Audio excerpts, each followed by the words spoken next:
This is Jenny Kunkel, and in this video we are going to take a look at dynamic SQL in SQL Server. And to get started, we are going to go ahead and use our Northwinds database.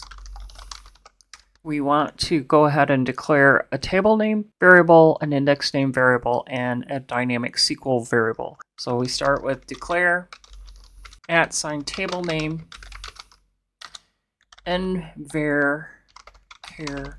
We'll set this as 100. We'll go ahead and essentially copy this, and this is going to be index name.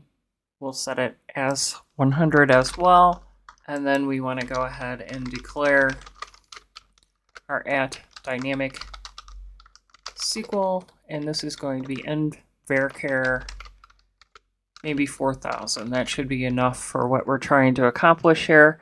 Next, what we want to do is we want to create a cursor to go out and get the index names, and this is also going to bring back the table name. We can declare the cursor indexes underscore cursor, and this is going to be cursor 4. And when we do this, we actually want to use a function, and this is going to be the sys.dm underscore db underscore index underscore physical underscore stats, and this is going to essentially bring back a tabular view, and we're going to be able to get the table name from this and the index name if we go ahead and join in our sys.tables and our sys.indexes tables as well. So those are going to be system tables that we're adding. So we're going to start with a select object name function, passing in the IPS.object ID, and we're going to get this as table name. Then we want to get our si.name, and this is going to be as our index name. We'll be getting this from our sys.dm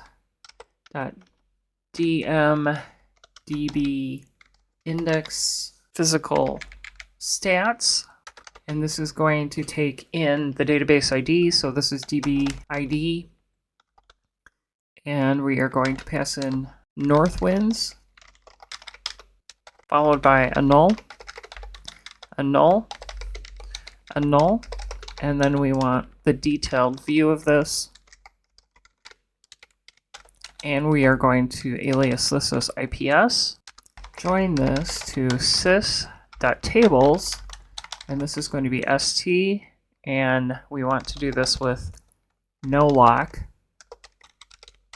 and we want to join this on the IPS.object ID equal to the st.object ID.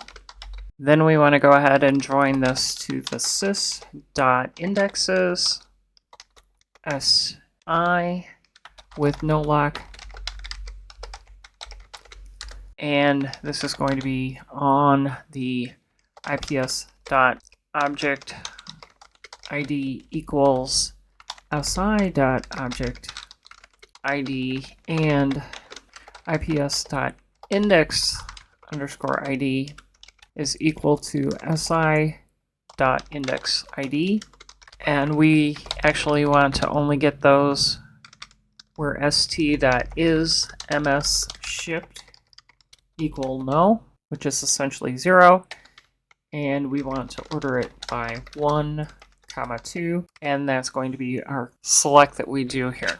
Now, in order to do this, of course, we have a cursor. We need to open our cursor.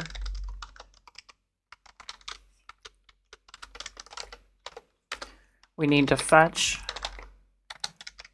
and do that preliminary read from our cursor, and this is going to be indexes cursor into @table name, comma, @index name.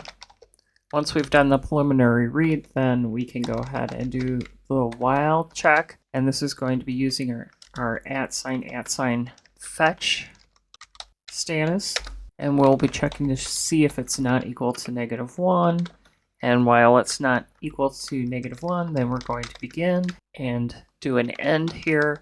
We want to go ahead and place our fetch within our begin and end block. And then we want to go ahead and close and deallocate the cursor. So I'm going to copy and paste it down here.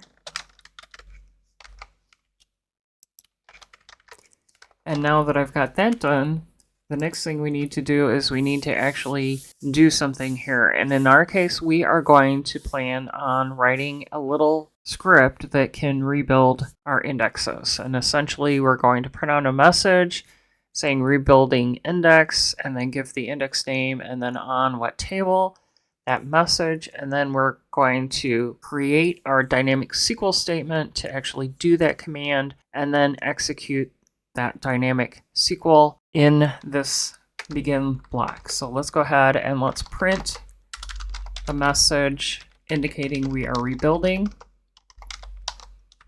index plus at index name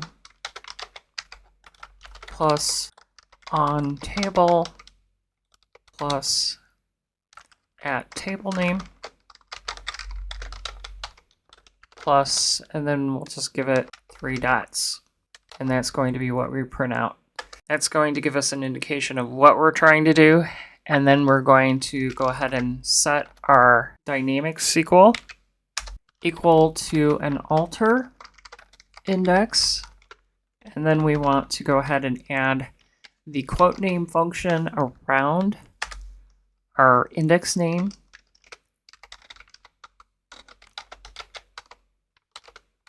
Plus, and then we want to do this on our DBO dot, and then go ahead and add the quote name around the @ table name.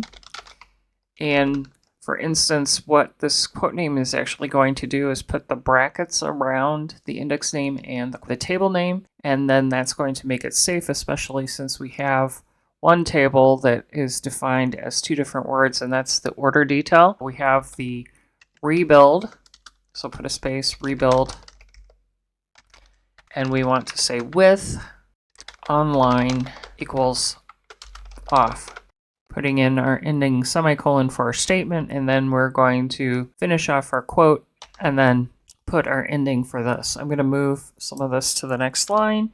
Then we can go ahead and execute that. Now that we've created that statement, we have everything ready to execute for that SQL statement. We can go ahead and do an exec sp execute SQL, and we're going to pass in our dynamic SQL statement.